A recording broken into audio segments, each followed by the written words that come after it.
Let me be brutally honest with you. Most people are wasting their time in IELTS writing task 2. You're probably one of them, but don't worry, I was too, until I discovered the secrets that no one talks about. If you want to avoid the same mistakes and learn exactly what the examiners are looking for, stick with. By the end of this video, you will see IELTS writing in a completely different light.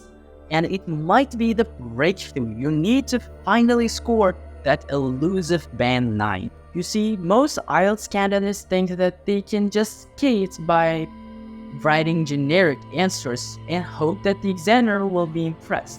They won't. IELTS examiners don't care about your fancy vocabulary or your hooks. They want clarity, precision, and relevance. Here's the thing. You're not rated on being interesting or entertaining. But here's where it gets even more critical. What if I told you that you're focusing on the wrong things entirely? Alright, let's dive into the first thing that you need to master: question analysis. Most students gloss over this, but if you get it wrong, your whole essay crumbles. So let's break it down into 3 critical components: topic, keywords, and instruction words. The topic. If you're thinking about writing a broad general essay, don't. The topic is always specific, and your answer needs to be too. But what happens if you miss the specific topic? You lose focus. And when you lose focus, you lose marks. Simple as that. Keywords. These aren't just words in the question. They are the linchpin of your argument. What if you misinterpret them? Everything falls apart. So how do you make sure you're getting it right? I will show you a trick that guarantees you won't miss the mark.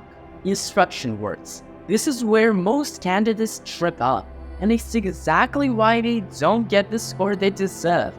What if you answer the wrong question? Your essay might be even irrelevant because of that. Now you might be thinking, why does any of this matter? Can't I just wing it? Let me tell you why it's a terrible idea. The IELTS exam isn't just testing your English, it's testing how well you can follow instructions and how well you can analyze a question. IELTS exam is also testing you on how well you can construct a coherent argument. But here's the thing, what if you could master this in just a few steps? What if you could break down any IELTS writing task 2 question and know exactly what the examiner wants? By the time you finish this video, you'll be equipped with that skill, and trust me, it's a game changer. Remember, when I said that you might be focusing on the wrong things, here's the payoff. It's not about how much you write, it's about what you write. Quality over quantity every single time. Stop wasting time on long-winded introductions with hooks. And about this keywords, here's a trick: underline them every time. It forces you to focus and ensure that you're answering the question. Finally, the instruction words. If you take anything from this video, let it be this: instruction words are your roadmap. They tell you exactly what the examiner wants, so follow them to the letter. Here's another trap that many students fall into: word choice. You've probably heard that varying your vocabulary is so crucial, right?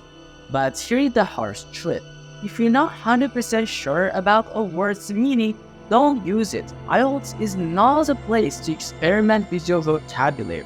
Repeating a word is better than using it incorrectly. Why? Because the examiner is looking for clarity, and if you decide to switch up a word, make sure that grammar follows suit. Change the word and you might need to tweak the whole sentence. Get it wrong and suddenly that impressive vocabulary is costing you points.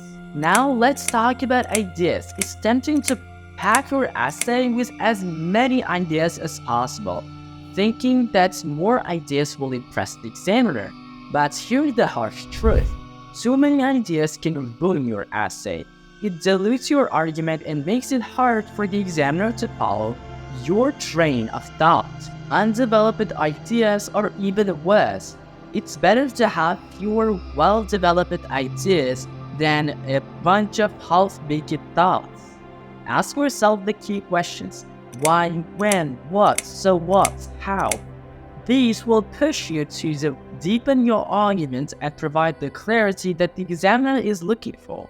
Cohesive devices are essential in linking your ideas, but using the wrong ones can be disastrous. Finally, let's talk about the conclusion.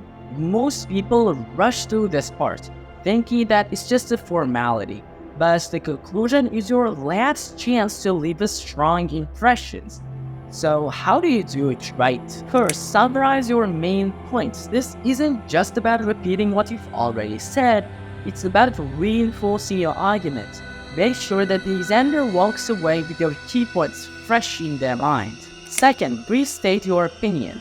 Your opinion should be clear throughout the essay, but here's the catch. Don't introduce any new ideas. The conclusion is all about wrapping things up, not opening new doors. Make sure to hit that like button, and if you liked this video, you're definitely gonna love the next video that you can see here.